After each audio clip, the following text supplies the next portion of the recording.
안녕하세요. 인생여행입니다. 저희 채널은 우리 주변에서 실제로 일어날 법한 인생 이야기를 함께 나누는 공간입니다. 오늘도 여러분의 이야기가 되어줄 한 사람의 삶 속으로 찾아왔습니다.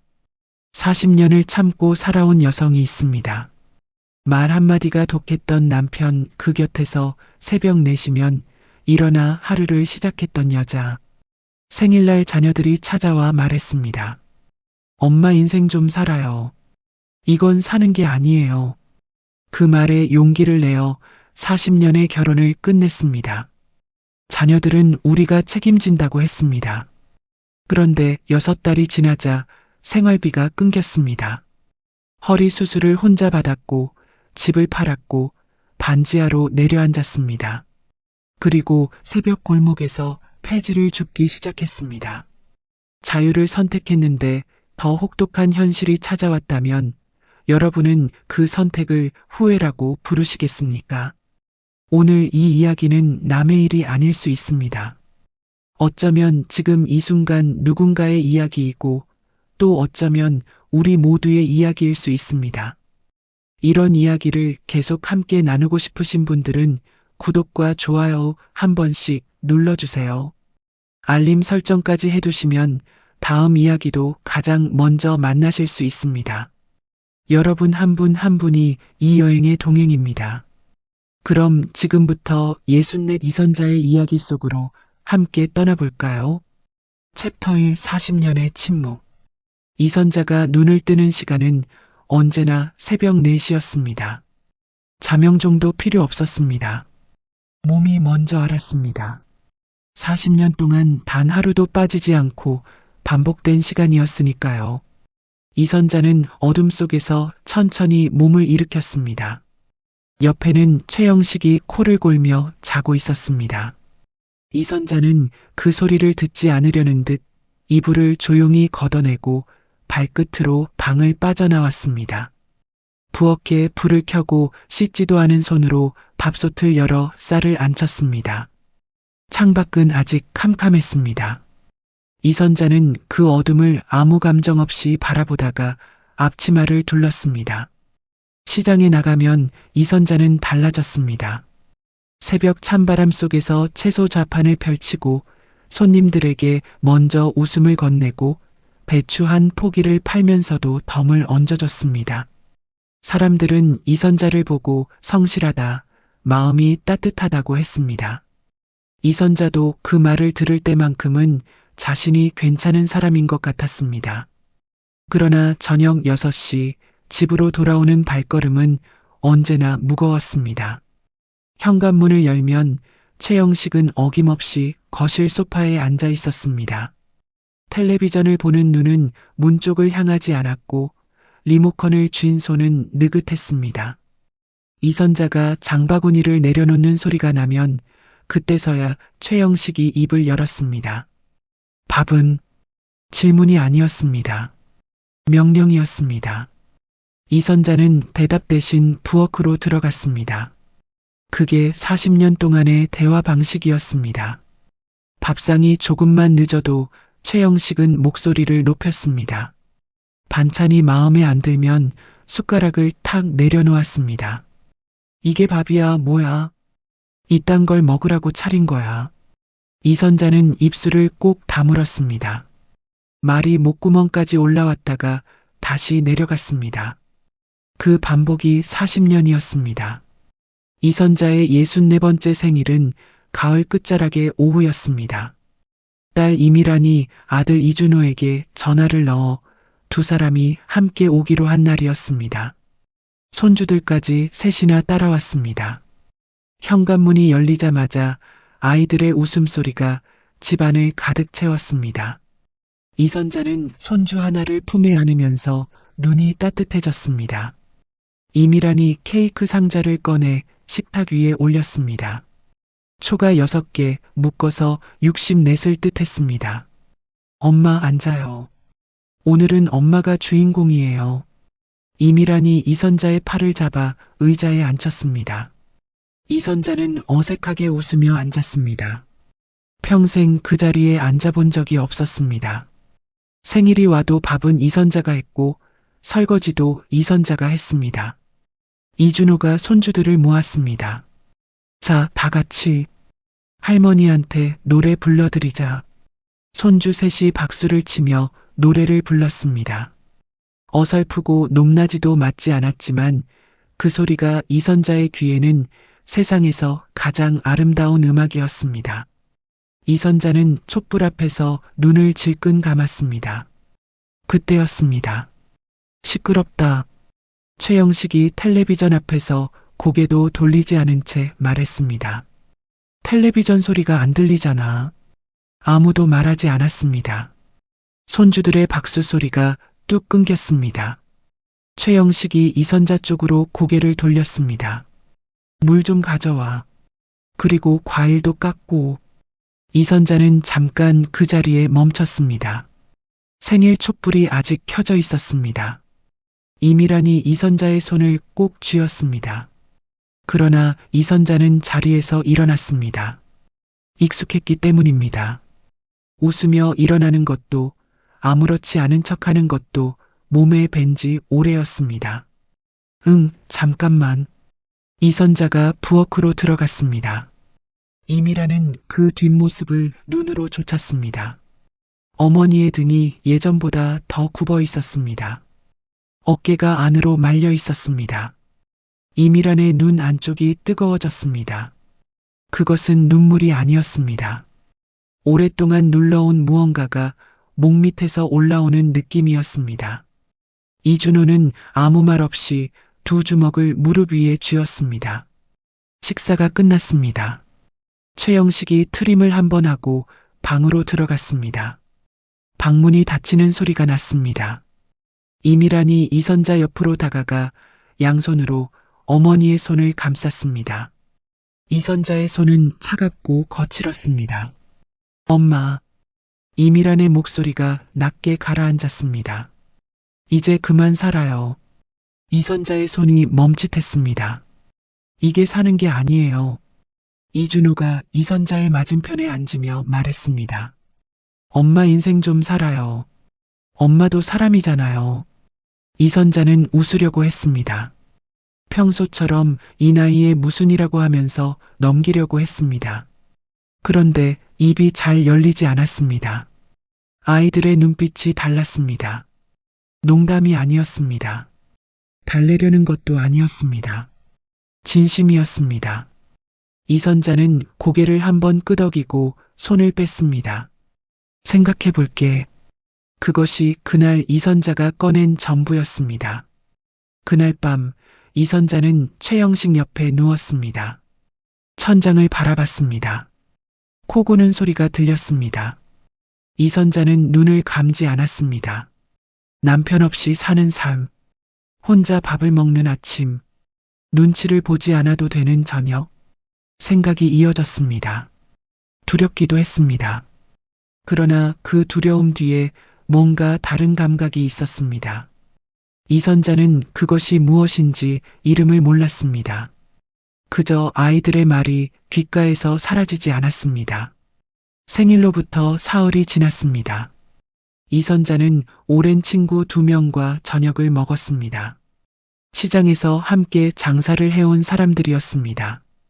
오랜만에 바깥에서 밥을 먹고 이야기를 나눴습니다. 시간 가는 줄 몰랐습니다. 집에 돌아왔을 때는 밤 9시가 넘어 있었습니다. 현관문을 열자마자 최영식이 거실에서 벌떡 일어섰습니다. 지금이 몇 시야? 목소리가 높았습니다. 밥도 없고 연락도 없고 지금 어디서 뭘 하다 이제 들어오는 거야? 이선자가 장바구니를 내려놓으며 말했습니다. 친구들이랑 밥 먹었어요. 오래간만에. 뭐? 나이 먹고 싸돌아다니는 게 창피하지도 않아. 이선자는 아무 말도 하지 않았습니다. 신발을 벗고 안으로 들어가려고 했습니다. 그 순간이었습니다.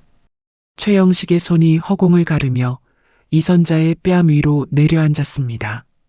소리가 났습니다. 이선자는 그 자리에 굳었습니다. 발이 붙어버린 것 같았습니다. 뺨이 서서히 달아올랐습니다. 최영식은 아무 말도 하지 않았습니다.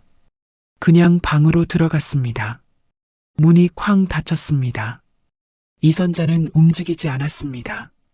한참이 지나서야 천천히 욕실로 들어갔습니다. 불을 켰습니다. 거울 앞에 섰습니다. 뺨이 붉었습니다. 이선자는 거울 속 자신을 바라봤습니다. 오래, 아주 오래 바라봤습니다. 40년 동안의 얼굴이었습니다. 굵어진 손마디, 주름이 깊어진 눈가, 안으로 말린 어깨, 눈물이 나오지 않았습니다. 분하지도 않았습니다. 그저 어떤 것이 조용하게 끝나는 소리가 들렸습니다. 다음 날 아침, 최영식이 아직 자고 있는 시간에 이선자는 부엌 식탁에 앉았습니다. 핸드폰을 들었습니다. 이미란에게 전화를 걸었습니다. 신호가 2번 가기도 전에 이미란이 받았습니다. 엄마, 왜요? 무슨 일 있어요? 이선자는 천천히 말했습니다. 어제 아빠한테 맞았어. 전화기 너머가 조용해졌습니다. 그 다음 순간 이미란의 울음소리가 터져 나왔습니다. 이선자는 전화기를 귀에 댄 채 창밖을 봤습니다. 이준호에게도 전화가 걸렸는지 잠시 후 이준호의 목소리가 들렸습니다. 엄마, 이제 결정하세요. 이선자는 아무 대답도 하지 않았습니다. 하지만 그 말이 가슴 안쪽에 단단하게 박혔습니다. 챕터 2 40년의 끝. 이선자는 전화를 끊고 한참 동안 식탁 앞에 앉아 있었습니다. 최영식이 방에서 자고 있었습니다. 코 고는 소리가 벽을 넘어왔습니다. 그날 이선자는 시장에 나가지 않았습니다. 40년 만에 처음이었습니다. 앞치마도 두르지 않고 가방도 들지 않고 그냥 식탁 앞에 앉아 있었습니다. 아침 햇살이 부엌 창으로 들어왔습니다. 이선자는 그 빛이 식탁 위를 천천히 움직이는 것을 바라봤습니다. 64 해가 지나왔습니다. 그 세월을 이선자는 처음부터 다시 훑어봤습니다. 시집 오던 날, 아이들을 낳던 날, 시장에서 첫 좌판을 펼치던 날, 그리고 매일 아침 새벽 4시에 눈을 뜨던 날들. 그 시간들이 누구를 위한 것이었는지를 이선자는 그날 아침 처음으로 제대로 물었습니다. 사흘이 지났습니다. 이미란이 현관문을 열고 들어오자마자 이선자의 얼굴을 봤습니다. 뺨에 남은 멍이 노란빛으로 가라앉아 있었습니다. 이미란이 이선자 앞에 무릎을 꿇고 앉아 그 뺨에 손을 얹었습니다. 엄마. 이미란의 목소리가 떨렸습니다. 이선자가 이미란의 손 위에 자신의 손을 얹으며 말했습니다. 괜찮아. 아프지도 않아. 괜찮긴 뭐가 괜찮아요. 이미란이 눈물을 참으려 위를 봤습니다. 눈꺼풀이 파르르 떨렸습니다. 두 사람은 식탁에 마주 앉았습니다. 이미란이 가방에서 종이 한 장을 꺼내 이선자 앞에 놓았습니다. 여기 이혼 전문으로 도와주는 법률 지원 단체예요. 돈 없어도 상담받을 수 있어요. 제가 미리 알아봤어요. 이선자는 그 종이를 내려다봤습니다. 한 번도 법률사무소라는 곳에 발을 들여본 적이 없었습니다. 이런 데를 내가 어떻게 가? 엄마, 같이 가면 되죠. 이미란이 종이를 이선자 쪽으로 더 밀었습니다. 엄마 혼자 가는 게 아니에요. 내가 옆에 있을 거야. 이선자는 그 종이를 손으로 한번 쓸었습니다. 손끝에 느껴지는 종이의 감촉이 왜인지 낯설었습니다. 사흘 후 이선자는 이미란과 나란히 법률지원단체의 문을 열었습니다. 좁은 복도, 오래된 의자들, 벽에 붙은 안내문들. 이선자는 문턱을 넘는 순간 발이 잠깐 멈칫했습니다. 이미란이 이선자의 팔을 살짝 잡았습니다. 상담실 안에는 젊은 여성이 앉아 있었습니다. 정다원이라고 소개했습니다. 단정한 안경에 조용한 눈빛이었습니다. 어떻게 오셨는지 천천히 말씀해 주세요. 정다원이 메모 준비를 하며 말했습니다. 이선자는 손을 무릎 위에 올려놓고 이야기를 시작했습니다. 처음에는 짧게, 그 다음에는 조금 더 길게 40년의 이야기가 작은 상담실 안에서 조용히 풀려나왔습니다. 정다원은 끊지 않았습니다. 메모만 했습니다. 이선자가 이야기를 마치자 정다원이 펜을 내려놓으며 말했습니다.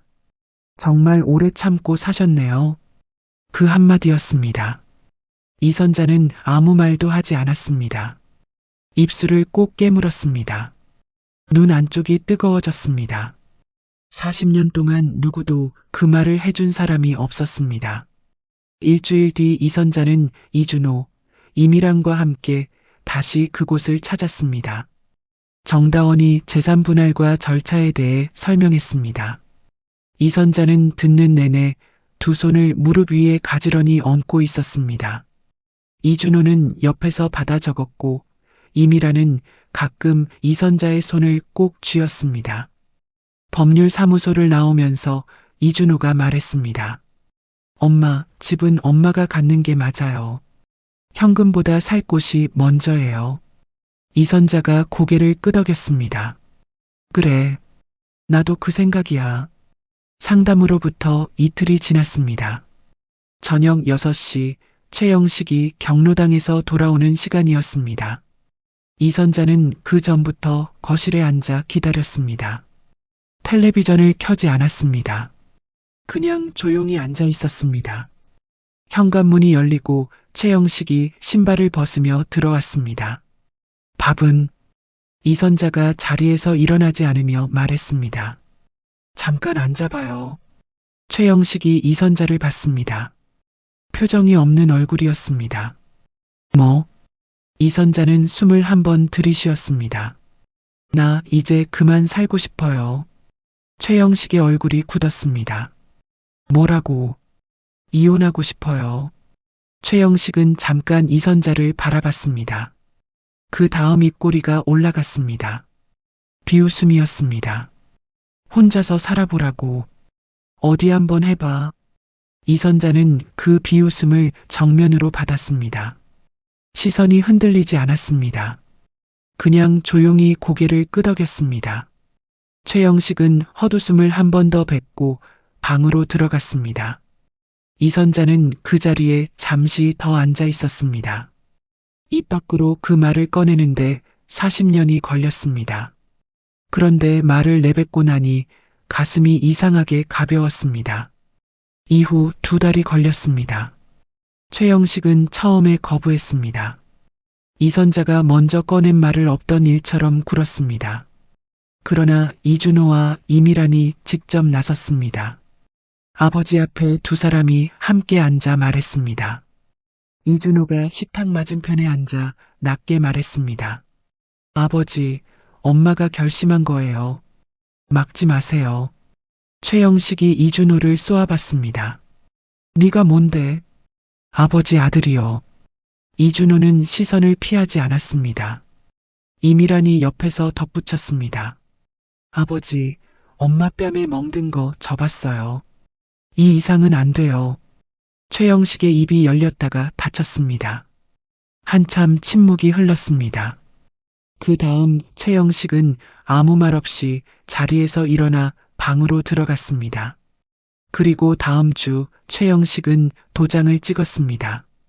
이혼 서류에 도장이 찍힌 날 오후 이준호와 이미란이 이선자 옆에 앉았습니다. 이미란이 먼저 말했습니다. 엄마, 우리가 매달 생활비 보낼게요. 걱정하지 마세요. 이준호도 고개를 끄덕이며 말했습니다. 자주 찾아올게요. 혼자 두지 않을게. 이선자는 두 아이의 얼굴을 번갈아 봤습니다. 고맙다는 말 대신 이준호의 손을, 이미란의 손을 차례로 꼭 쥐었습니다. 두 손의 온기가 이선자의 손 안으로 전해졌습니다. 40년의 결혼이 끝난 날 저녁이었습니다.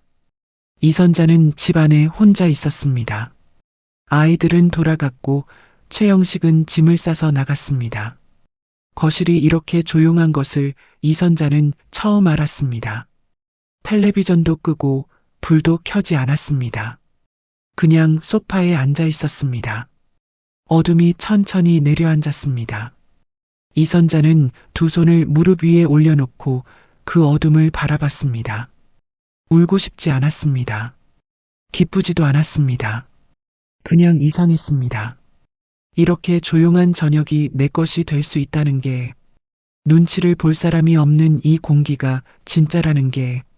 이선자는 눈을 감았습니다. 새벽 4시에 또 눈이 떠질 것이었습니다. 그러나 내일 아침 그 시간에는 처음으로 자신이 원하는 것을 생각해 볼 수 있을 것 같았습니다. 챕터 3 자유의 이름으로. 이혼 후 처음 맞이하는 아침이었습니다. 새벽 4시 이선자의 눈이 떠졌습니다. 몸이 여전히 그 시간을 기억하고 있었습니다. 이선자는 눈을 뜬 채 천장을 바라봤습니다. 옆에 아무도 없었습니다. 코 고는 소리도 없었습니다. 물 가져와라고 할 사람도 없었습니다. 이선자는 이불을 턱까지 끌어올렸습니다. 그리고 그냥 누워 있었습니다. 처음이었습니다. 새벽 4시에 눈을 뜨고도 일어나지 않아도 되는 아침이 1시간쯤 지났을까요? 이선자는 천천히 몸을 일으켰습니다. 부엌으로 가서 냄비에 물을 올렸습니다. 커피를 끓였습니다. 인스턴트 커피 한 봉지를 머그잔에 털어넣고 뜨거운 물을 부었습니다. 그것을 들고 거실 소파에 앉았습니다. 아무도 없는 거실. 아직 어두운 창밖. 뜨거운 머그잔. 이선자는 커피를 한 모금 마셨습니다. 쓰고 뜨거웠습니다. 그런데 이상하게 맛이 느껴졌습니다. 전에는 맛을 생각할 여유가 없었습니다. 처음 석 달은 그런 날들이었습니다. 아침에 일어나 먹고 싶은 것을 먹었습니다. 시장에서 미역을 사다가 혼자 국을 끓여 먹기도 했고, 가끔은 시장 분식집에서 순대 한 접시를 사서 앉아 먹기도 했습니다. 오후에는 집 근처 공원을 걸었습니다. 별것도 아닌 산책이었지만 발걸음이 가벼웠습니다. 누군가의 눈치를 보지 않고 걸었습니다. 빨리 들어가야 한다는 생각 없이 걸었습니다. 그것만으로도 이선자의 어깨는 조금씩 펴졌습니다. 이준호와 이미란도 처음 2달은 번갈아 찾아왔습니다. 이준호가 토요일 오전에 들러 냉장고를 채워주고 갔고, 이미란이 일요일 오후에 손주들을 데리고 왔습니다. 생활비도 약속한 날짜에 맞춰 통장으로 들어왔습니다. 이선자는 그 돈으로 야채를 사고 전기요금을 내고 남은 것을 조금씩 모았습니다. 많지 않았지만 충분하다고 생각했습니다. 혼자니까 충분했습니다. 그런데 석 달이 지나면서 달라졌습니다. 이준호의 방문이 줄었습니다. 바쁘다는 문자가 왔습니다. 이미란도 오겠다던 주말에 연락이 없었습니다. 이선자는 먼저 전화하지 않았습니다. 바쁘겠지 하고 생각했습니다. 이혼 후 6달째 되는 날 아침이었습니다. 이선자가 통장 정리를 하러 은행 기계 앞에 섰습니다. 명세표가 출력됐습니다. 이선자는 그것을 보다가 한 줄에서 눈이 멈췄습니다. 이번 달 생활비가 들어오지 않았습니다. 이선자는 명세표를 다시 봤습니다. 없었습니다. 이준호에게 전화를 걸었습니다. 신호가 3번 갔습니다. 엄마, 나 지금 현장이에요. 나중에 전화할게요. 그게 전부였습니다. 전화가 끊겼습니다. 이미란에게 문자를 보냈습니다. 답장이 왔습니다. 엄마, 죄송해요. 이번 달은 좀 어려워요. 다음 달에 드릴게요. 이선자는 핸드폰을 가방에 넣고 은행 문을 나왔습니다. 괜찮다고 생각했습니다. 한 달이야 버티면 되지 하고 생각했습니다. 그러나 다음 달에도 돈은 들어오지 않았습니다. 그 다음 달에도 마찬가지였습니다. 이선자는 그동안 모아둔 저축을 꺼내 쓰기 시작했습니다. 많지 않았습니다. 아이들을 탓하고 싶지 않았습니다. 그래서 스스로에게 계속 말했습니다. 아이들도 힘들겠지. 사는 게 다 그렇지. 나는 괜찮아. 그 말을 되뇌는 것이 점점 더 버겁기 시작했다는 것을 이선자는 애써 모른 척했습니다. 그 무렵이었습니다. 허리가 끊어질 듯 아파왔습니다. 처음에는 며칠 쉬면 낫겠지 하고 버텼습니다. 그런데 아침에 일어날 때 한 손을 짚어야 했고 시장 장바구니를 들면 허리가 비명처럼 아팠습니다. 동네 병원을 찾아갔습니다. 의사가 허리 사진을 찍고 나서 의자를 이선자 쪽으로 당기며 말했습니다.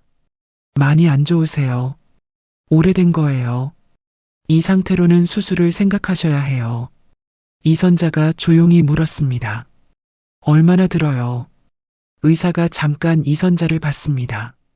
대략 1,000만 원 정도 잡으셔야 해요. 이선자는 고개를 끄덕였습니다. 더 묻지 않았습니다. 병원을 나와 집으로 걸어오는 내내 그 숫자가 머릿속에서 맴돌았습니다. 1,000만 원. 집에 돌아와서 이준호에게 전화를 걸었습니다. 이선자는 최대한 담담하게 말했습니다. 준호야, 엄마 허리 수술해야 한다고 하네. 돈이 좀 필요할 것 같아서. 전화기 너머에서 이준호의 목소리가 낮아졌습니다. 엄마, 지금 제가 사업이 너무 힘들어요. 직원들 월급도 겨우겨우 맞추고 있거든요. 지금 당장은 정말 어려워요. 죄송해요. 이선자가 말했습니다. 알았어. 그래, 어쩔 수 없지. 이미란에게도 전화했습니다. 이미란의 목소리는 더 작았습니다. 엄마, 저도 지금 남편이랑 사이가 안 좋아서 살림이 너무 빠듯해요. 정말 죄송해요. 괜찮아. 알았어. 이선자는 전화를 끊고 수화기를 내려다봤습니다. 오래 봤습니다. 그리고 혼자 수술 날짜를 잡았습니다. 수술 전날 이선자는 서류를 작성했습니다. 보호자 서명란이 있었습니다. 이선자는 그 칸을 한참 봤습니다. 펜을 들었습니다. 그 칸에 사선 하나를 그었습니다. 수술하러 들어가는 복도는 길고 하였습니다. 이선자는 침대에 누운 채 그 천장을 올려다봤습니다. 옆에는 아무도 없었습니다. 뒤를 돌아보지 않았습니다. 수술은 잘 됐습니다. 회복실에서 눈을 떴을 때 이선자의 옆에는 낯선 간호사가 있었습니다. 괜찮으세요? 잘 끝났어요. 이선자는 고개를 끄덕였습니다. 천장이 보였습니다. 그것이 전부였습니다. 퇴원 후 이선자는 통장을 열었습니다. 바닥이 보였습니다. 수술비에 입원비까지 나가고 나니 남은 것이 얼마 없었습니다. 이선자는 한동안 그 숫자를 바라봤습니다. 그 다음 부동산 사무소 문을 밀었습니다. 집을 팔았습니다. 짐을 쌀 때 이선자는 많은 것을 버렸습니다. 40년 동안 쌓인 것들, 최영식의 흔적이 남은 것들, 낡은 커튼, 오래된 그릇, 쓰지 않는 살림들, 버리면서 무겁지 않았습니다. 오히려 가벼웠습니다. 보증금 2천만 원짜리 반지하를 계약했습니다. 골목 안쪽, 창문 너머로 사람들의 발목이 보이는 곳, 천장이 낮고 햇빛이 비스듬히만 들어왔습니다. 이삿짐을 다 들여놓은 날 밤이었습니다. 이선자는 아직 정리되지 않은 박스들 사이에 앉았습니다. 조용했습니다. 그러다 이불을 꺼냈습니다. 뒤집어 쓰고 그 안에서 울었습니다. 소리는 내지 않았습니다. 그냥 눈물이 흘렀습니다. 얼마나 울었는지 몰랐습니다. 눈물이 멈추고 나서 이선자는 이불을 걷었습니다. 반지하 창문으로 골목의 가로등 빛이 희미하게 들어오고 있었습니다. 이선자는 그 빛을 바라봤습니다. 이것이 자유라는 이름 아래 찾아온 현실이었습니다. 좁고 낮고 어두웠습니다. 그러나 내일 새벽 4시에 눈을 뜨면 이선자는 또 일어날 것이었습니다. 그것만큼은 분명했습니다. 챕터 4페이지 더미 옆에서 반지하로 이사한 지 2달째 되던 어느 새벽이었습니다. 이선자는 자정이 넘도록 잠을 이루지 못했습니다. 천장이 낮았습니다. 골목에서 가끔 고양이 소리가 들렸습니다. 이선자는 눈을 감았다 떴다를 반복하다가 결국 몸을 일으켰습니다. 새벽 5시였습니다. 겉옷을 걸치고 반지하 계단을 올라 골목으로 나왔습니다. 바람이 찼습니다. 이선자는 팔짱을 끼고 골목을 천천히 걸었습니다. 마트 옆 골목 어귀에 박스 더미가 쌓여 있었습니다. 납작하게 접힌 것도 있었고 테이프가 붙은 채 버려진 것도 있었습니다. 이선자는 그 앞에 멈춰서서 한참 바라봤습니다.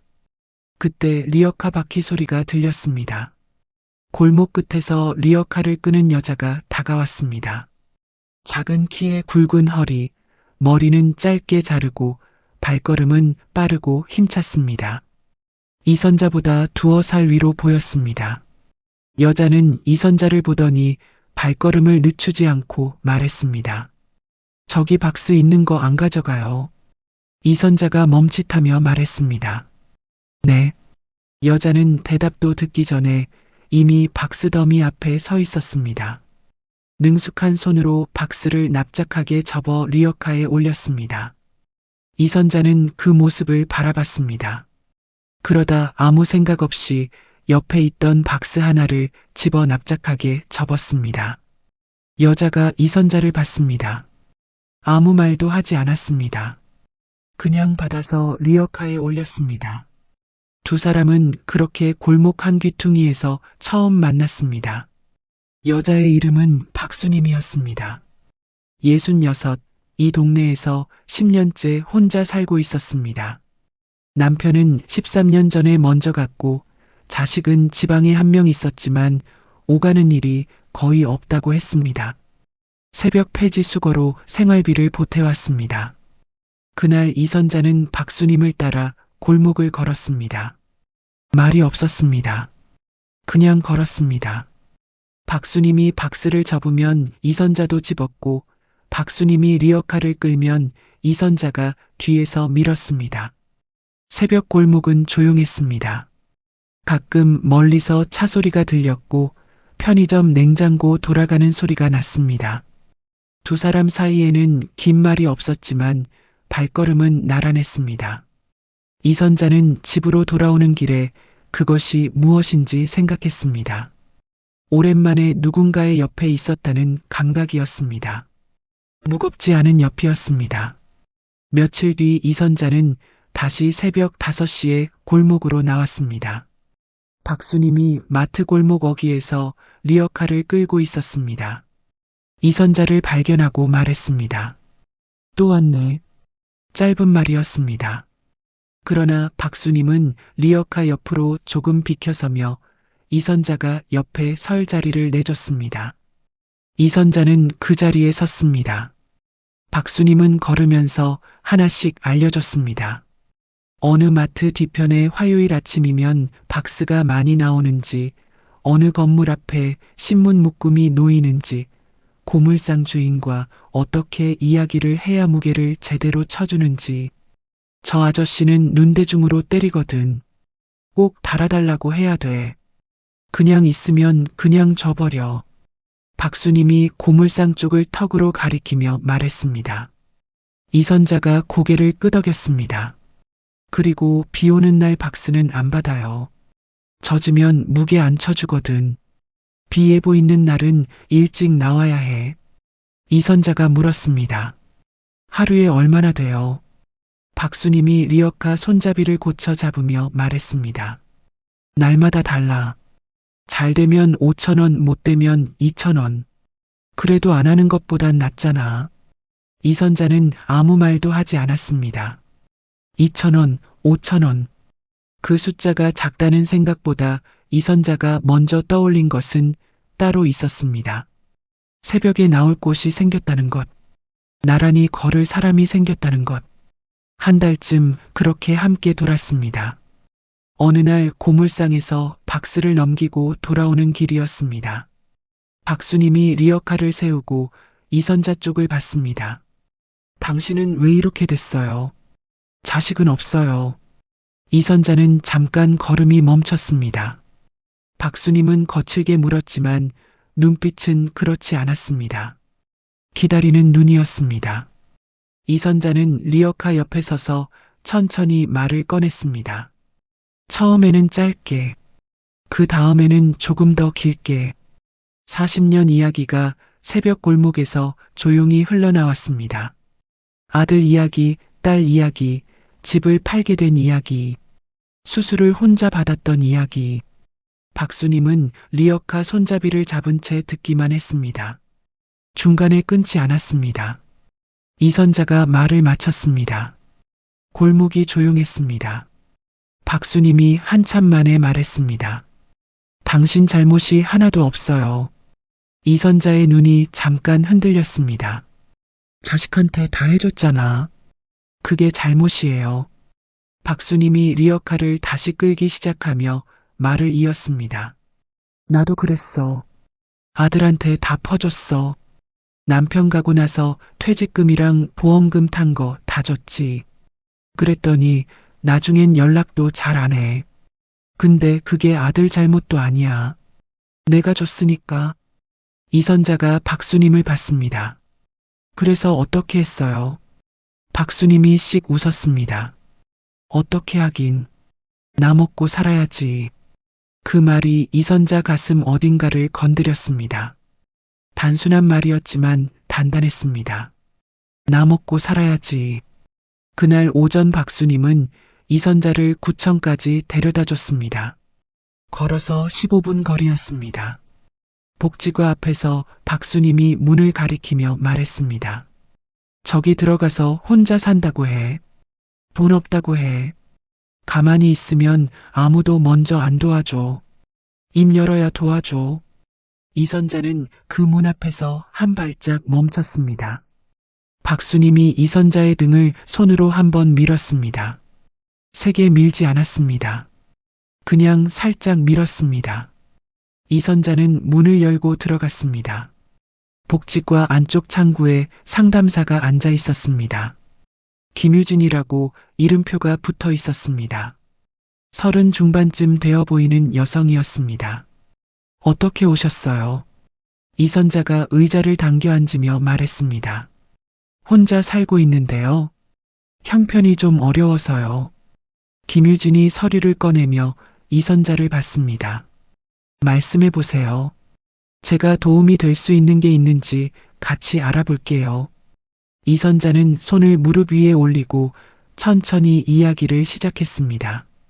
이혼을 한 것, 집을 판 것, 수술을 혼자 받은 것, 지금 반지하에 사는 것. 김유진은 끄덕이며 들었습니다. 중간중간 확인하는 질문을 했습니다. 서류를 작성하는 동안 이선자의 손이 가끔 떨렸습니다. 이선자는 그 손을 다른 손으로 꼭 잡으며 계속 썼습니다. 김유진이 서류를 받아 검토하며 말했습니다. 기초생활수급 신청 도와드릴게요. 노인 일자리 프로그램도 연결해 드릴 수 있어요. 복지관 쪽 급식 지원도 같이 알아볼게요. 이선자가 고개를 끄덕였습니다. 감사합니다. 짧은 말이었지만 진심이 담겨 있었습니다. 구청 문을 나오자 박수님이 입구 기둥에 기대어 기다리고 있었습니다. 이선자가 나오는 것을 보자 박수님이 물었습니다. 됐어요. 이선자가 고개를 끄덕였습니다. 박수님이 앞장서며 말했습니다. 국밥 한 그릇 먹고 가요. 내가 살게. 이선자가 따라 걸으며 말했습니다. 제가 살게요. 박수님이 손을 저으며 말했습니다. 오늘은 내가 산다고. 나중에 형편 나아지면 사. 두 사람은 골목 안쪽 국밥집으로 들어갔습니다. 플라스틱 의자에 마주 앉아 뚝배기 국밥을 하나씩 받았습니다. 김이 올라왔습니다. 이선자는 숟가락을 들었습니다. 첫 숟가락을 뜨는 순간 눈이 뜨거워졌습니다. 얼른 고개를 숙였습니다. 박수님이 못 본 척하며 깍두기를 집어먹으며 말했습니다. 국물이 오늘 좀 진하네. 이선자는 고개를 든 채 눈물을 흘리지 않으려 애썼습니다. 그냥 끄덕이며 국밥을 먹었습니다. 따뜻했습니다. 국밥도 그 자리도 챕터 5 작은 빛. 복지과 방문으로부터 3주 뒤였습니다. 이선자는 아침에 통장 정리를 하러 은행 기계 앞에 섰습니다. 명세표가 나왔습니다. 이선자는 그것을 받아들고 한 줄을 눈으로 짚었습니다. 기초생활수급 지원금이 들어와 있었습니다. 이선자는 명세표를 한 번 더 봤습니다. 숫자가 맞았습니다. 은행 문을 나와 골목을 걸으면서 핸드폰을 꺼냈습니다. 박수님에게 전화를 걸었습니다. 신호가 2번 가고 박수님이 받았습니다. 됐어요. 이선자가 말했습니다. 그게 전부였습니다. 박수님이 전화기 너머에서 말했습니다. 잘했어요. 짧은 2마디였습니다. 그런데 이선자의 눈이 잠깐 뜨거워졌습니다. 이선자는 얼른 고개를 들어 하늘을 봤습니다. 파랬습니다. 그 주가 지나고 이선자는 구청 노인 일자리 프로그램을 통해 복지관 근처 경로식당에 나가기 시작했습니다. 오전 9시부터 오후 2시까지였습니다. 어르신들에게 밥을 나눠드리는 일이었습니다. 첫날 이선자는 배식대 앞에 섰습니다. 흰 앞치마를 두르고 국자를 잡았습니다. 40년 동안 시장에서 채소를 팔아온 손이었습니다. 낯선 일이 아니었습니다. 손이 먼저 알았습니다. 함께 일하는 사람들이 있었습니다. 68배 최 여사는 첫날부터 이선자에게 먼저 말을 걸었습니다. 어디서 오셨어요? 처음 보는 얼굴이네. 이선자가 국자를 들고 말했습니다. 골목 안쪽 쪽이요. 이사 온 지 얼마 안 됐어요. 최 여사가 반찬통을 옮기며 말했습니다. 잘 오셨어요. 여기 일 어렵지 않아요. 그냥 웃으면서 드리면 돼. 72의 김 선생은 말이 적은 사람이었습니다. 그러나 점심시간이 지나고 설거지를 함께 하다가 이선자 쪽을 보며 말했습니다. 손이 빠르네요. 솜씨 있으시다. 이선자가 고무장갑을 낀 손으로 그릇을 헹구며 말했습니다. 평생 시장에 있었어요. 김 선생이 고개를 끄덕이며 말했습니다. 그럼 이 일은 식은 죽 먹기겠네. 이선자는 웃음이 나왔습니다. 오랜만에 나온 웃음이었습니다. 박수님과의 새벽 폐지 수고도 계속됐습니다. 이선자의 하루는 규칙을 갖기 시작했습니다. 새벽 5시에 골목으로 나가 박수님과 박스를 줍고 오전에 경로식당으로 가서 배식일을 했습니다. 오후에는 집 근처를 한 바퀴 걸었습니다. 저녁에는 반지하 부엌에서 혼자 밥을 지어 먹었습니다. 많지 않은 하루였지만 빈 곳이 없었습니다. 그것이 이선자에게는 낯설고 신기했습니다. 어느 날 경로 식당에서였습니다. 배식대 앞에 80대 할머니가 쟁반을 들고 서 있었습니다. 허리가 많이 굽어 있었고 눈도 침침해 보였습니다. 이선자가 국을 떠들이며 말했습니다. 많이 드릴게요. 드세요. 할머니가 자리에 앉아 국을 한 숟가락 뜨더니 고개를 들었습니다. 이선자를 보며 말했습니다. 아가씨, 고마워요. 오늘 국이 참 맛있네. 이선자는 그 자리에서 잠깐 멈췄습니다. 아가씨라는 말도 아니었고 국이 맛있다는 말도 아니었습니다. 고맙다는 그 한마디였습니다. 누군가에게 필요한 사람이라는 감각이 가슴 안쪽에서 조용히 일어났습니다. 이선자는 아무 말 없이 다음 어르신에게 국을 떴습니다. 그러나 손이 조금 떨렸습니다. 2달이 지났습니다. 어느 날 오후 핸드폰이 울렸습니다. 이미란이었습니다. 엄마, 저예요. 한번 만날 수 있어요. 이선자가 통화 버튼을 누르며 말했습니다. 그래. 언제? 이번 주 토요일 괜찮아요. 토요일 점심때 이선자는 동네 국밥집에서 기다렸습니다. 문이 열리고 이미란이 들어왔습니다. 이선자는 딸의 얼굴을 보자마자 가슴이 내려앉았습니다.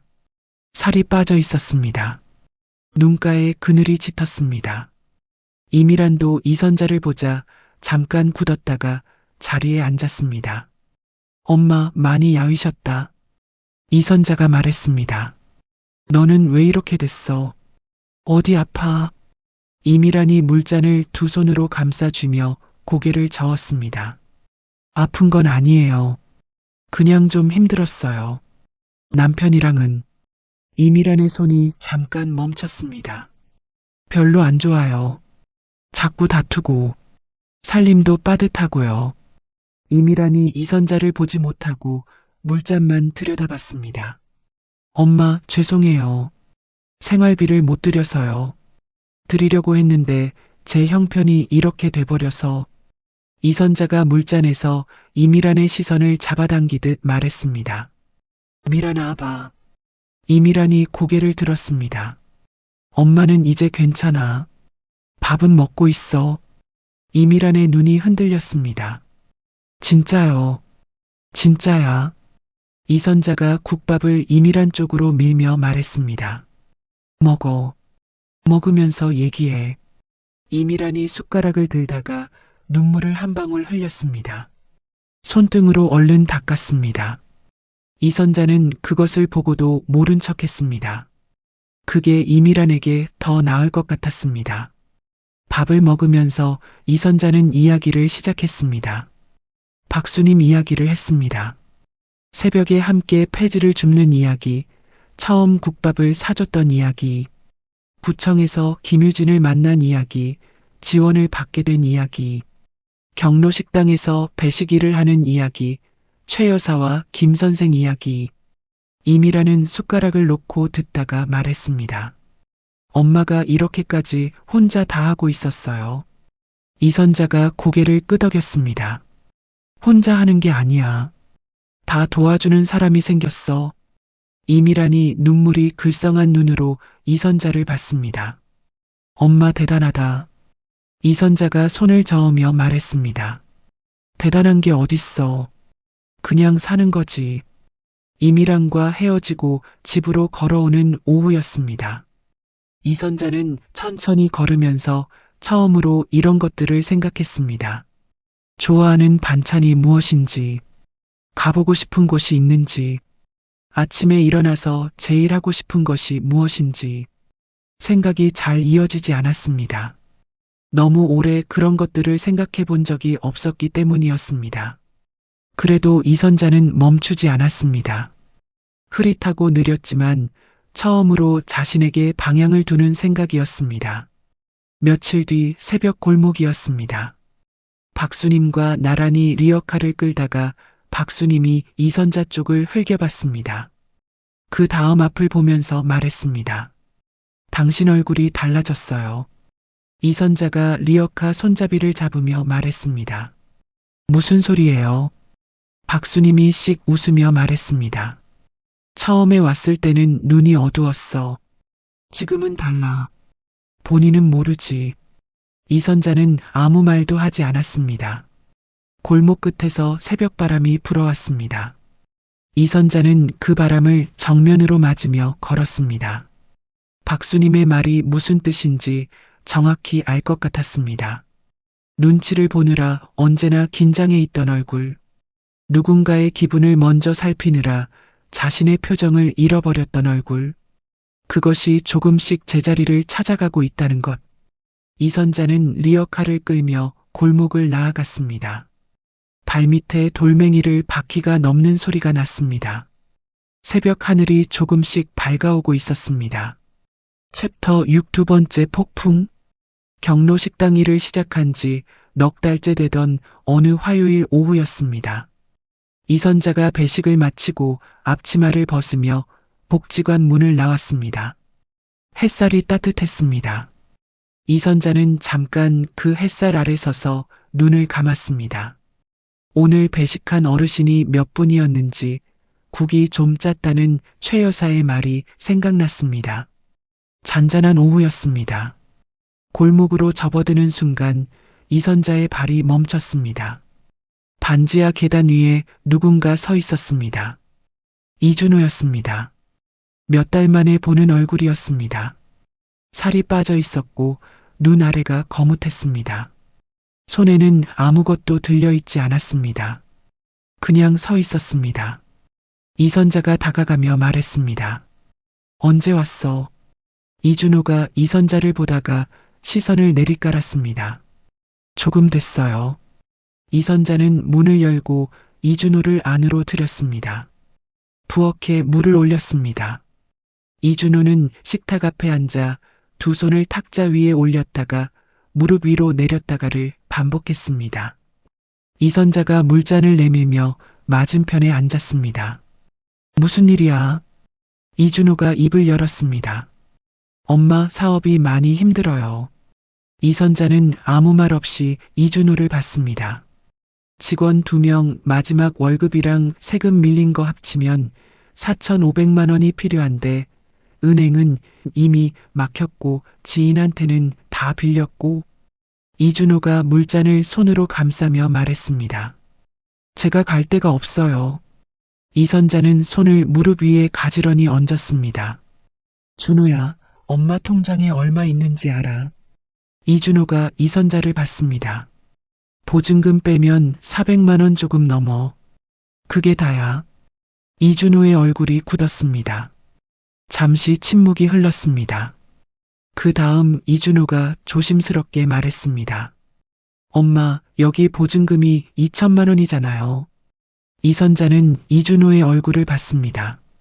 이준호는 시선을 피했습니다. 이선자의 몸이 그 자리에서 굳었습니다. 분노가 아니었습니다. 아주 깊은 곳에서 올라오는 무언가였습니다. 말로 이름 붙이기 어려운 감각이었습니다. 여기를 팔라는 거야. 이준호가 대답하지 않았습니다. 그 침묵이 대답이었습니다.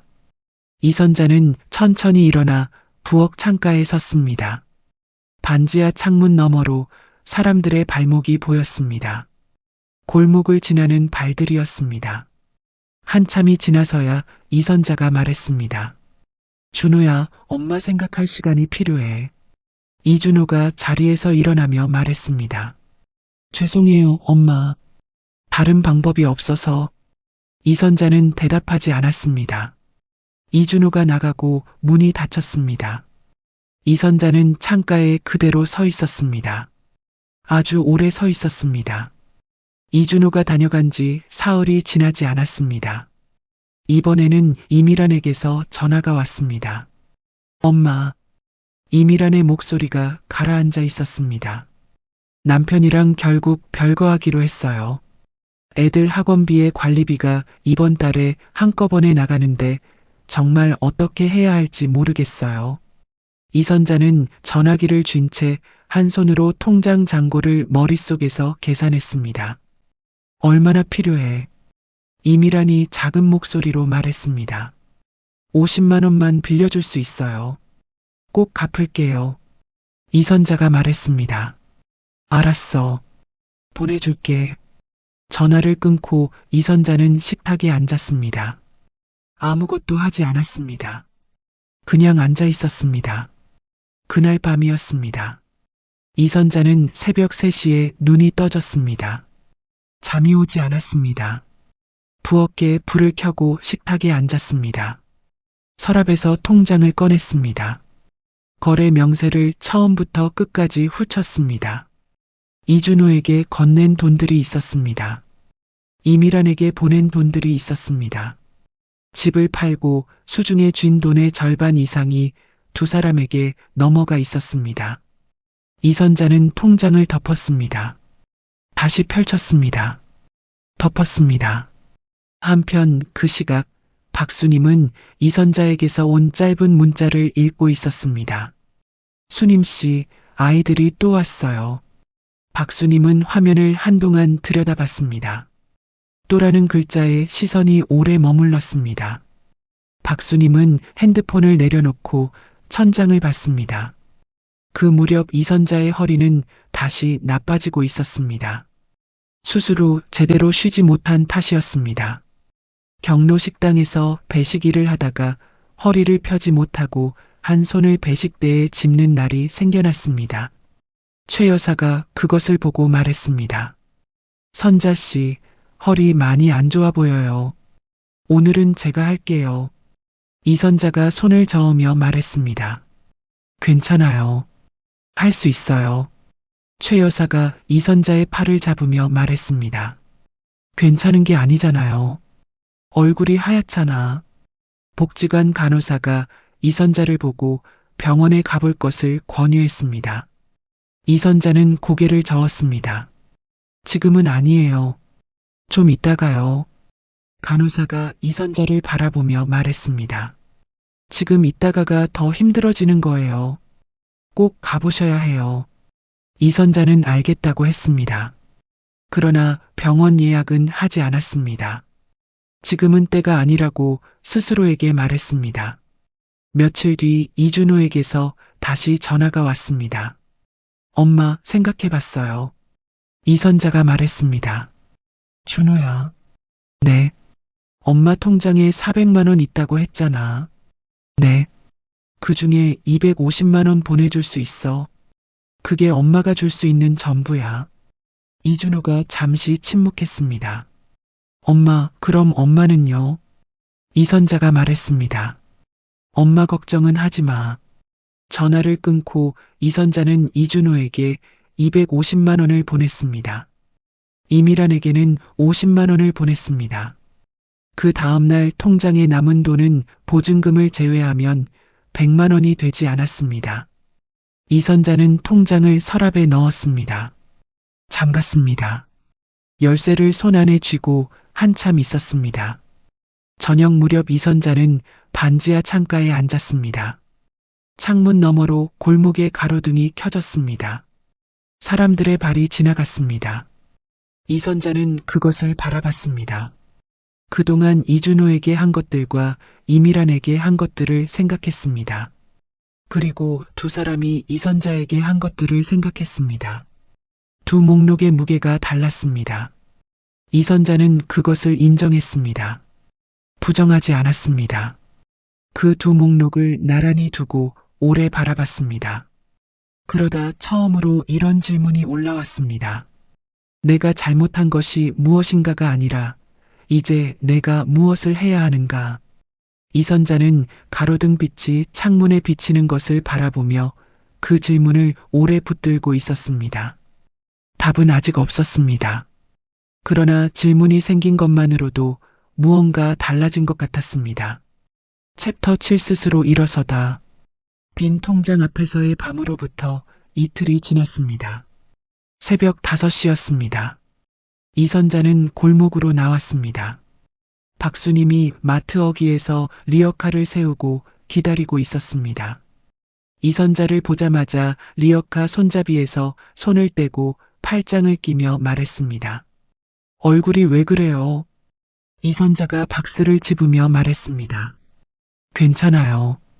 괜찮은 사람 얼굴이 아니잖아. 박수님이 리어카를 세워둔 채 이선자 앞에 섰습니다. 말해요. 이선자는 손에 쥔 박스를 내려다봤습니다. 말을 아끼려다가 이내 박스를 리어카에 올려놓고 골목턱에 앉았습니다. 박수님도 옆에 앉았습니다. 이선자는 지난 일주일을 이야기했습니다. 이준호가 찾아온 것, 이미란의 전화, 통장에 남은 돈, 250만 원을 보낸 것. 박수님은 듣는 내내 아무 말도 하지 않았습니다. 이선자가 말을 마치자 골목이 조용해졌습니다. 어디선가 새소리가 났습니다. 박수님이 천천히 말했습니다. 선자씨, 이제 못 준다고 말해야 해요. 이선자가 무릎 위에 손을 얹으며 말했습니다. 그게 말처럼 쉬운 줄 알아요. 쉽지 않죠? 박수님이 이선자를 봤습니다. 그래서 연습을 해야 해요. 이선자가 박수님을 봤습니다. 박수님이 먼 곳을 보며 말을 이었습니다. 나도 못했어요. 아들이 달라고 하면 줬어. 또 달라고 하면 또 줬어. 남편 가고 나서 받은 돈 다 줬어. 그러다 어느 날 통장이 바닥났어. 이선자가 박수님을 봤습니다. 그래서 어떻게 했어요? 전화했지. 아들한테. 그리고 말했어. 나는 이제 내 돈 창고가 아니다. 앞으로 달라고 하면 안 준다. 이선자가 조용히 물었습니다. 아들이 뭐래요? 화냈지. 그 다음엔 연락을 끊었어. 3개월 동안 골목에 바람이 지나갔습니다. 3개월이 어떻게 지나갔어요? 박수님이 말했습니다. 힘들었죠. 근데 나는 살아있었어. 밥 먹고 폐지 줍고 자고. 3개월 후에 아들이 먼저 전화했어. 그 다음부터는 달라고 안 했어. 이선자는 박수님의 말을 가슴 안에서 천천히 굴렸습니다. 이틀이 더 지났습니다. 이선자는 이준호에게 전화를 걸었습니다. 핸드폰을 쥔 손이 떨렸습니다. 신호가 갔습니다. 이준호가 받았습니다. 엄마, 왜요? 이선자가 말했습니다. 준호야, 엄마가 할 말이 있어. 네. 엄마 통장에 지금 얼마 있는지 알지? 네. 이제 엄마는 더 이상 줄 수 있는 것이 없어. 이준호가 대답하지 않았습니다. 이선자가 말을 이었습니다. 내가 힘든 거 알아. 엄마도 알아. 근데 엄마도 살아야 해. 엄마가 쓰러지면 그게 더 문제야. 이준호의 목소리가 낮아졌습니다. 엄마, 그게 무슨 말이에요? 저한테 이러시면. 이선자가 말했습니다. 이러는 게 아니야. 엄마 형편을 말하는 거야. 전화기 너머가 한동안 조용했습니다. 이준호가 짧게 말했습니다. 알겠어요. 전화가 끊겼습니다. 이선자는 벽에 등을 기대고 눈을 감았습니다. 다리가 풀리는 것 같았습니다. 그러나 이상하게 가슴은 가라앉아 있었습니다. 폭풍 뒤에 오는 정적 같은 것이었습니다. 이틀 뒤였습니다. 경로 식당 일을 마치고 돌아오는 길에 반지하 계단 앞에 이미란이 서 있었습니다. 어떤 표정을 지어야 할지 모르는 얼굴이었습니다. 눈 안쪽이 붉었습니다. 이선자가 말했습니다. 왜 서 있어? 들어와. 이미란이 계단을 내려오며 말했습니다. 엄마. 이선자가 문을 열며 말했습니다. 일단 앉아. 부엌에서 밥솥을 열었습니다. 아침에 지어둔 밥이 남아 있었습니다. 찌개를 올렸습니다. 된장찌개였습니다. 이미란이 식탁에 앉아 이선자의 뒷모습을 봤습니다. 어머니의 등이 예전보다 조금 더 고다져 있었습니다. 찌개가 끓었습니다. 이선자가 그것을 식탁에 올리고 맞은편에 앉았습니다. 이미란이 숟가락을 들다가 내려놓으며 말했습니다. 엄마, 준호 오빠한테 들었어요. 엄마가 이제 못 준다고 했다고. 이선자가 찌개를 한 숟가락 뜨며 말했습니다. 그래. 이미란이 이선자를 봤습니다. 화 안 났어요, 엄마한테. 이선자가 이미란을 봤습니다. 진심으로. 이미란이 말했습니다. 화가 나야 하는데. 근데 못 났어요. 왜냐면 엄마 말이 맞으니까. 이선자가 아무 말도 하지 않았습니다. 이미란이 숟가락을 다시 들며 말했습니다. 엄마 미안해요. 이혼하면 우리가 책임진다고 해놓고. 이선자가 말했습니다. 미란아. 네. 미안하다는 말은 이제 그만해도 돼. 대신 한 가지만 지켜. 이미란이 이선자를 봤습니다. 뭐든 어려우면 전화해. 돈 말고. 그냥 힘들다고 전화해. 알겠어. 이미란의 눈에서 눈물이 흘렀습니다. 이번에는 닦지 않았습니다.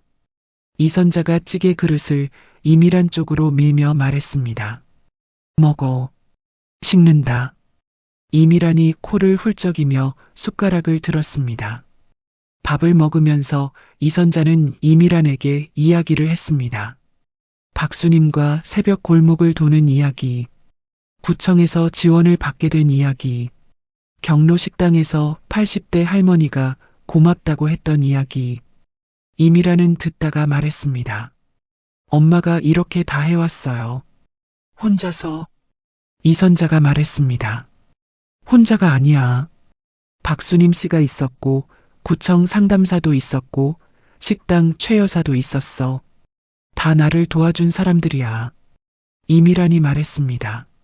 엄마 대단해요. 진심으로. 이선자가 손을 저으며 말했습니다. 대단한 게 아니야. 엄마도 배우는 중이야. 스스로 사는 법을. 이미란이 그 말을 듣고 한동안 이선자를 봤습니다. 어머니가 달라 보였습니다. 작아진 것이 아니었습니다. 오히려 단단해져 있었습니다. 며칠 뒤 이선자는 복지과를 다시 찾았습니다. 김유진이 반갑게 맞았습니다. 오셨어요. 어떻게 지내셨어요? 이선자가 자리에 앉으며 말했습니다. 허리가 좀 다시 안 좋아져서요. 그것도 있고 형편이 또 달라진 게 있어서 상담을 받고 싶어서요. 김유진이 서류를 꺼내며 말했습니다. 말씀해 보세요. 이선자는 허리 상태와 통장 잔고 상황을 있는 그대로 말했습니다. 포장하지 않았습니다. 줄이지도 않았습니다. 김유진이 서류를 검토하며 말했습니다. 허리 치료 의료비 지원 신청할 수 있어요. 긴급 복지 지원 항목에도 해당되세요. 주거 안정 지원도 다시 한번 확인해 볼게요. 이선자가 고개를 끄덕였습니다. 이걸 진작 알았더라면. 김유진이 서류에 서명을 받으며 말했습니다. 지금 아셔도 늦지 않았어요. 이선자가 펜을 내려놓으며 말했습니다. 그 말이 맞네요. 허리 치료를 다시 시작했습니다. 사흘에 한 번 병원에 갔습니다. 의료비 지원이 연결되어 부담이 크지 않았습니다. 3주가 지났습니다. 경로 식당에서 배식을 마치고 복지관 마당에 나왔습니다. 늦가을 햇살이 마당을 가로질러 길게 누워 있었습니다. 이선자는 그 햇살 안에 잠깐 섰습니다. 최 여사가 옆에서 앞치마를 접으며 말했습니다. 선자 씨, 요즘 얼굴이 좋아졌어요. 이선자가 최 여사를 보며 말했습니다. 그래요. 색이 돌아왔어. 처음 왔을 때는 많이 창백했는데. 이선자가 말했습니다. 그때는 많이 힘들 때였어요. 최 여사가 이선자의 팔을 가볍게 두드리며 말했습니다. 이제는 아니잖아요. 이선자는 부인하지 않았습니다. 그냥 웃었습니다. 한 달이 더 지났습니다. 이준호에게서 전화가 왔습니다. 이선자는 핸드폰 화면을 보고 잠깐 멈췄다가 받았습니다. 엄마, 밥은 먹고 있어요. 이선자가 말했습니다. 잘 먹고 있다. 너는? 저도요. 짧은 통화였습니다. 끊고 나서 이선자는 핸드폰을 내려다봤습니다. 이전의 통화들과 달랐습니다. 달라고 하는 말도 없었고 죄송하다는 말도 없었습니다. 그냥 안부였습니다. 기댐 없이 서로를 확인하는 말이었습니다. 이선자는 그것이 뭔지 알았습니다. 처음이었습니다. 이선자와 이준호 사이에 처음으로 그런 대화가 오갔습니다. 챕터 8 64의 첫날. 차가운 바람이 이른 아침 골목을 훑고 지나가던 날이었습니다. 이선자는 새벽 5시에 골목으로 나왔습니다. 겉옷 단추를 끝까지 채우고 목을 움츠렸습니다. 골목 끝에서 리어카 바퀴 소리가 들렸습니다. 박수님이었습니다. 두 사람은 말없이 나란히 걷기 시작했습니다. 박수님이 리어카를 끌고 이선자가 옆에서 걸었습니다. 골목마다 박스를 짚고 접었습니다. 어느새 몸에 밴 동작이었습니다. 마트 뒤편을 돌아 나오는 길에 박수님이 이선자 쪽을 봤습니다. 선자 씨는 이제 어떻게 살고 싶어요? 이선자는 걸음을 멈추지 않았습니다. 박수님의 질문을 가슴 안에서 한번 굴렸습니다. 어떻게 살고 싶은가? 40년 동안 한 번도 스스로에게 해본 적 없는 질문이었습니다. 남편의 눈치를 보며 살았고, 아이들을 키우며 살았고, 아이들이 시키는 대로 결심했습니다. 어떻게 살고 싶다는 것을 생각할 자리가 없었습니다. 이선자가 골목 바닥을 보며 말했습니다. 그냥 오늘 하루를 살고 싶어요. 박수님이 이선자를 봤습니다. 이선자가 말을 이었습니다. 내일 걱정, 다음 달 걱정 말고, 오늘 밥 먹고, 오늘 일하고, 오늘 자고. 그게 다예요. 박수님이 앞을 보며 말했습니다. 그거면 충분해요. 두 사람은 다시 걸었습니다. 골목 끝에서 새벽 하늘이 조금씩 밝아오고 있었습니다. 오전 9시 이선자는 경로 식당 앞치마를 둘렀습니다. 국자를 잡고 배식대 앞에 섰습니다. 어르신들이 쟁반을 들고 줄을 섰습니다. 80대 할머니가 쟁반을 내밀었습니다. 지난달에도 그 전달에도 왔던 얼굴이었습니다. 이선자를 보자 눈이 가늘어졌습니다. 아가씨, 오늘도 왔네. 이선자가 국을 넉넉하게 떠들이며 말했습니다. 오늘은 국물이 진해요. 많이 드세요. 할머니가 쟁반을 받으며 말했습니다. 아가씨 손이 참 따뜻해.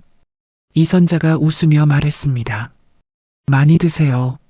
할머니가 자리를 찾아 걸어가는 뒷모습을 보며 이선자는 국자를 다시 들었습니다. 손이 따뜻하다는 말이 가슴 안쪽에 조용히 앉았습니다. 점심 배식이 끝나고 이선자는 설거지를 마쳤습니다. 앞치마를 벗으며 복지관 복도를 지나는데 한쪽에서 웃음소리가 났습니다. 문이 반쯤 열려 있었습니다. 이선자가 들여다봤습니다. 그림 그리기 모임이었습니다. 67명의 어르신들이 작은 캔버스 앞에 앉아 있었습니다. 강사가 이선자를 발견하고 말했습니다. 들어오세요. 오늘 처음 오시는 분 환영해요. 이선자가 손을 저으며 말했습니다. 저는 그림 같은 건 못해요. 강사가 웃으며 말했습니다. 잘 못 그려도 돼요. 손이 가는 대로 하면 되거든요. 이선자는 잠깐 서 있다가 안으로 들어갔습니다. 빈자리에 앉았습니다. 붓을 받았습니다.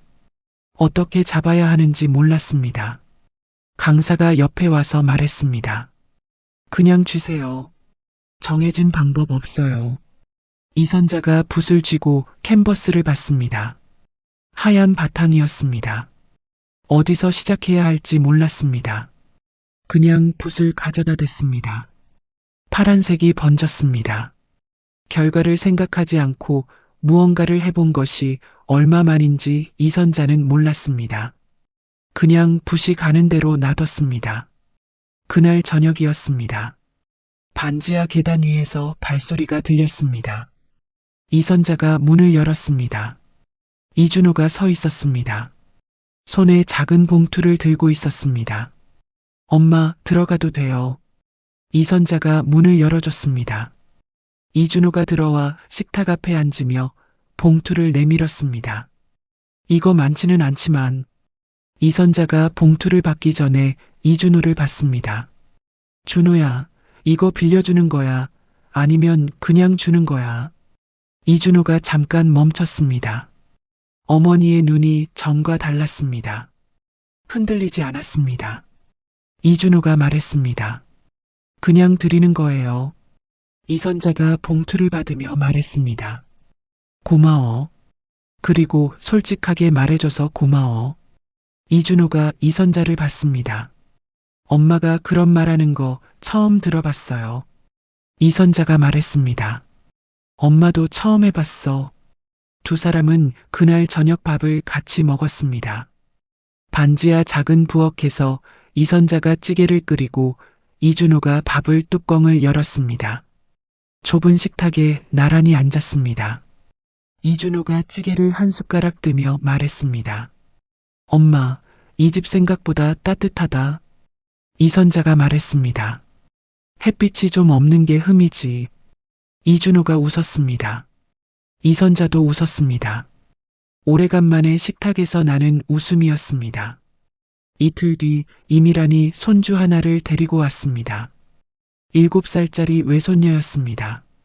반지하 계단을 조심조심 내려오면서 외손녀가 말했습니다. 할머니, 여기 재미있는 데다. 이선자가 그 말에 웃음이 터졌습니다. 소리내어 웃었습니다. 뱃속에서 올라오는 웃음이었습니다. 이미란이 이선자의 웃음을 보며 눈이 잠깐 흔들렸습니다. 이선자가 이렇게 웃는 것을 본 것이 언제였는지 이미라는 떠올릴 수가 없었습니다. 외손녀가 반지하 창문 앞에 쪼그려 앉아 골목을 올려다봤습니다. 할머니, 저기서 발만 보여. 이선자가 외손녀 옆에 앉아 같이 창문을 봤습니다. 그렇지. 발만 보여. 왜 발만 보여? 우리가 좀 낮은 곳에 있어서. 외손녀가 고개를 갸우뚱했습니다. 낮은 곳이 좋은 거야, 나쁜 거야. 이선자가 잠깐 외손녀를 봤습니다. 좋은 거야. 여기서는 발이 잘 보이거든. 외손녀가 고개를 끄덕이며 다시 창문을 봤습니다. 이미란이 부엌에서 그 소리를 들으며 입술을 꽉 다물었습니다. 다음 날 새벽이었습니다. 박수님과 골목을 돌고 고물상에 박스를 넘겼습니다. 고물상 주인 아저씨가 저울을 보며 말했습니다. 오늘 많이 가져왔네요. 이선자가 말했습니다. 오늘 새벽에 좋은데 많이 돌았어요. 목소리에 무언가가 달라 있었습니다. 이선자 자신도 느꼈습니다. 예전이라면 나오지 않았을 여유 같은 것이었습니다. 돌아오는 길에 박수님이 말했습니다. 선자씨, 내년에 텃밭 프로그램 같이 해요. 구청에서 봄에 신청받거든. 이선자가 박수님을 봤습니다. 텃밭이요. 상추, 고추 이런 거 키우는 거야. 작은 땅이지만 내가 키운 거 먹는 게 달라. 이선자는 내년이라는 말을 마음속에서 한번 되풀이했습니다. 전에는 내년을 생각하면 두려웠습니다. 살아있을 수 있을까? 버틸 수 있을까? 그 두려움이 먼저 왔습니다. 그런데 지금은 달랐습니다. 텃밭, 상추, 고추, 작고 구체적인 것들이 보였습니다. 이선자가 말했습니다. 같이 해요. 박수님이 씩 웃으며 리어카를 끌었습니다. 그날 오후 이선자는 반지하 창가 선반에 작은 화분 하나를 올려뒀습니다. 시장에서 100원짜리 모종 하나를 사온 것이었습니다. 이선자는 물을 조금 주면서 혼잣말을 했습니다. 너는 여기서 잘 자라야 해. 화분에 하는 말인지 자기 자신에게 하는 말인지 이선자는 굳이 생각하지 않았습니다.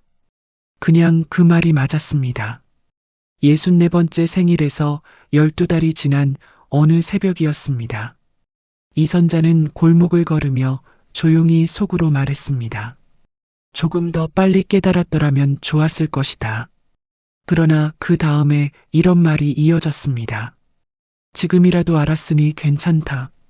나는 오늘도 살아있고, 오늘도 걷고 있고, 오늘도 나다. 리어카 바퀴가 새벽 골목의 돌멩이를 넘으며 구르는 소리가 났습니다. 박수님이 앞에서 리어카를 끌었습니다. 이선자가 그 옆에서 걸었습니다. 골목 끝에서 하늘이 열리기 시작했습니다. 검은 하늘이 감청색으로, 감청색이 짙은 파란색으로 바뀌었습니다. 이선자는 그 하늘을 올려다봤습니다. 새벽이 밝아오고 있었습니다. 오늘도 이선자의 하루가 시작되고 있었습니다. 40년을 침묵으로 벼터온 한 여자가 자유를 선택한 뒤 폐지를 주우며 다시 일어섰습니다. 이선자 씨의 이야기 어떻게 들으셨나요? 이 이야기가 우리에게 전하는 것은 단 한 가지입니다. 기댈 곳을 찾는 것이 잘못은 아닙니다. 하지만 그 기댐이 자기 자신을 잃게 만든다면 그것은 의지가 아니라 의존입니다.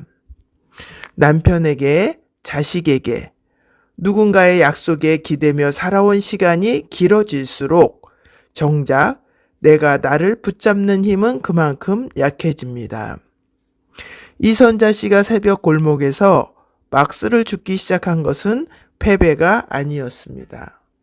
그것은 처음으로 자기 자신의 힘으로 하루를 여는 일이었습니다.